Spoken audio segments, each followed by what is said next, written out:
la santé de notre bouche est souvent négligée, alors qu'elle joue un rôle fondamental dans notre bien-être global. Une petite lésion, une gêne ou une douleur peuvent parfois cacher une infection sous-jacente. Parmi celles-ci, la candidose buccale est l'une des plus fréquentes. Elle est causée par un champignon naturellement présent dans notre organisme, mais qui, dans certaines conditions, peut devenir pathogène. Bienvenue sur Symptômes et Solutions, la chaîne qui vous aide à mieux comprendre les maladies, leurs causes, leurs symptômes et leurs traitements. Aujourd'hui, nous allons parler d'une infection très courante, la candidose buccale. Ses causes, ses symptômes, son diagnostic, les traitements possibles ainsi que les meilleures méthodes de prévention. 1. Qu'est-ce que la candidose buccale? La candidose buccale, également appelée muguet buccal, est une infection de la bouche causée par un champignon microscopique, Candida albicans. Ce micro-organisme est naturellement présent dans notre organisme, notamment dans la bouche, l'intestin et la peau, sans provoquer de problèmes particuliers. Mais lorsque l'équilibre de la flore buccale est perturbé, il peut se multiplier de manière excessive et devenir pathogène. Cette infection se manifeste surtout par des plaques blanchâtres sur la langue, l'intérieur des joues, les gencives ou le palais. Elle peut toucher tout le monde, mais elle est plus fréquente chez les nourrissons, les personnes âgées ou celles ayant un système immunitaire affaibli. Bien que le plus souvent bénigne, la candidose buccale peut parfois révéler un problème de santé sous-jacent, comme un diabète non contrôlé ou une immunodépression, d'où l'importance de bien la comprendre et de la traiter. 2. Les causes de la candidose buccale. La première cause de la candidose buccale est liée à une fragilité du système immunitaire. Normalement, nos défenses naturelles empêchent le champignon Candida albicans de se multiplier de façon excessive. Mais chez les nourrissons, dont le système immunitaire est encore immature, chez les personnes âgées ou encore chez les patients atteints de maladies comme le diabète, le VIH ou certains cancers, cet équilibre est rompu. Cela rend la prolifération du champignon plus facile et favorise l'apparition d'une candidose. Une autre cause fréquente est la prise de certains médicaments. Les antibiotiques, en détruisant une partie de la flore bactérienne protectrice, laissent le champignon se développer sans contrôle. De même, les corticoïdes inhalés utilisés dans l'asthme peuvent fragiliser la muqueuse buccale s'ils ne sont pas accompagnés d'un rinçage de la bouche après utilisation. Enfin, les traitements immunosuppresseurs, notamment après une greffe, augmente également le risque de candidose.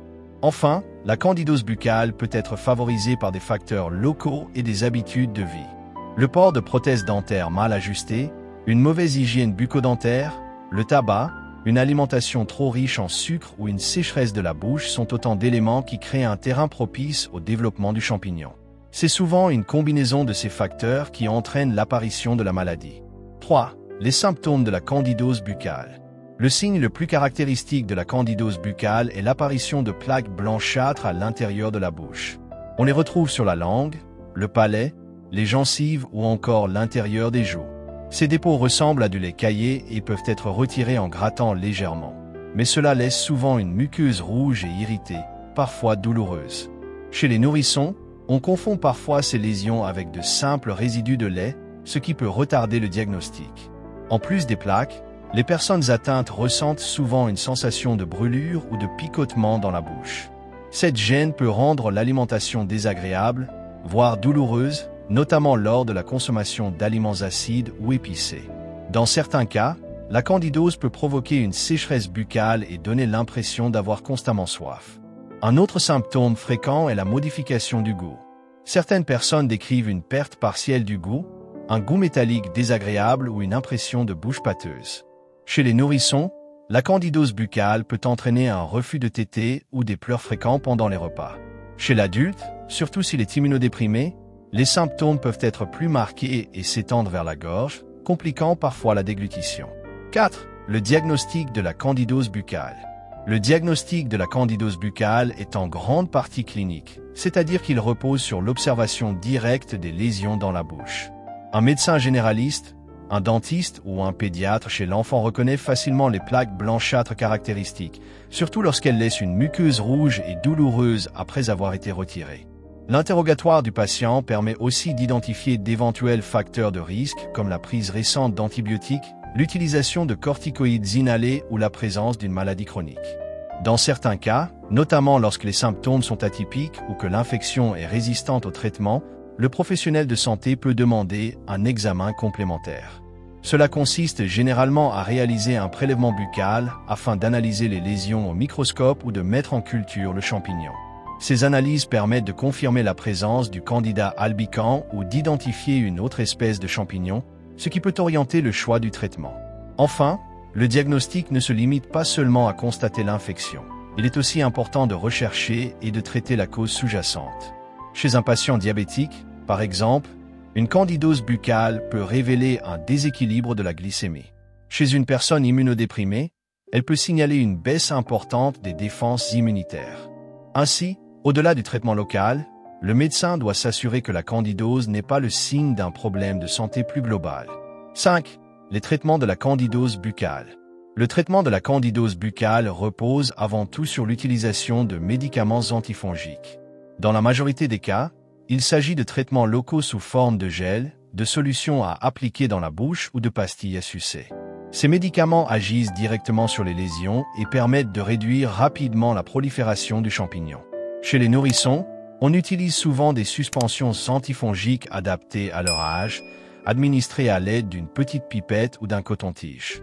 Dans les formes plus sévères, persistantes ou résistantes aux traitements locaux, le médecin peut prescrire des antifongiques par voie orale. Ces traitements sont généralement utilisés chez les personnes fragilisées ou immunodéprimées, chez qui l'infection peut être plus difficile à contrôler. Parfois, il est aussi nécessaire d'associer des soins complémentaires comme le traitement d'une sécheresse buccale ou la prescription de bains de bouche désinfectants. En parallèle du traitement médicamenteux, il est essentiel de corriger les facteurs favorisants pour éviter les récidives. Cela peut passer par l'ajustement d'un traitement antibiotique, le contrôle du diabète, un meilleur nettoyage des prothèses dentaires ou encore le rinçage systématique de la bouche après l'utilisation de corticoïdes inhalés. Une bonne hygiène bucco-dentaire et une alimentation équilibrée jouent aussi un rôle important dans la prévention et la guérison. 6. La prévention de la candidose buccale. La prévention de la candidose buccale repose avant tout sur une hygiène bucco-dentaire rigoureuse. Se brosser les dents au moins 2 fois par jour, utiliser du fil dentaire et nettoyer correctement la langue permettent de limiter la prolifération des champignons dans la bouche.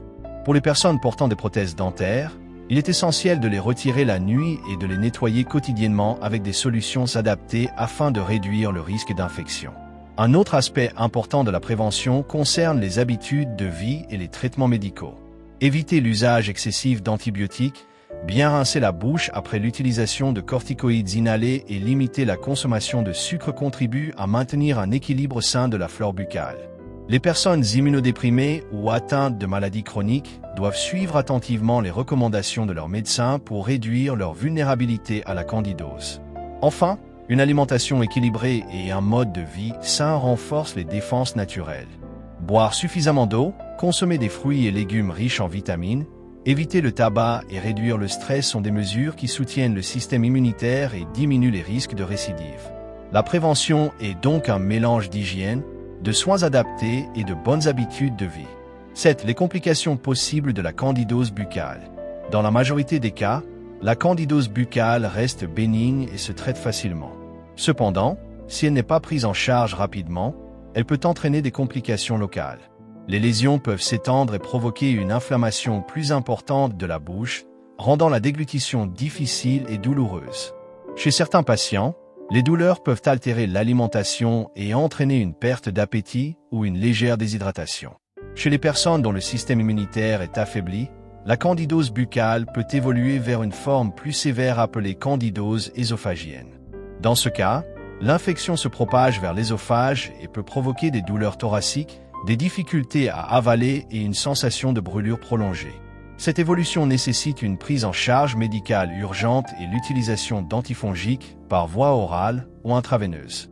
Enfin, dans des situations très rares mais graves, le champignon peut se disséminer dans tout l'organisme, entraînant une candidose systémique.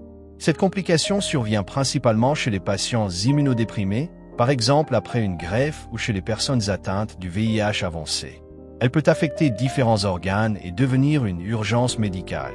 C'est pourquoi il est essentiel de traiter la candidose buccale dès les premiers symptômes et de suivre les recommandations médicales pour éviter toute progression. En résumé, la candidose buccale est une infection fréquente mais généralement bénigne. causée par la prolifération du champignon Candida albicans. Elle se manifeste par des plaques blanchâtres, des sensations de brûlure et parfois des difficultés à avaler. Si elle n'est pas traitée, elle peut entraîner des complications plus sévères, surtout chez les personnes dont le système immunitaire est affaibli. Heureusement, le diagnostic est rapide et les traitements antifongiques, locaux ou oraux, permettent de contrôler efficacement l'infection. La prévention passe par une bonne hygiène bucco-dentaire, le nettoyage des prothèses, le rinçage après corticoïdes inhalés, une alimentation équilibrée et le respect des recommandations médicales. En adoptant ces mesures, il est possible de limiter les récidives et de protéger sa santé buccale. Si cette vidéo vous a été utile, abonnez-vous à Symptômes et Solutions, activez la cloche pour recevoir nos prochains contenus et partagez cette vidéo pour aider vos proches à mieux comprendre la candidose buccale et ses solutions.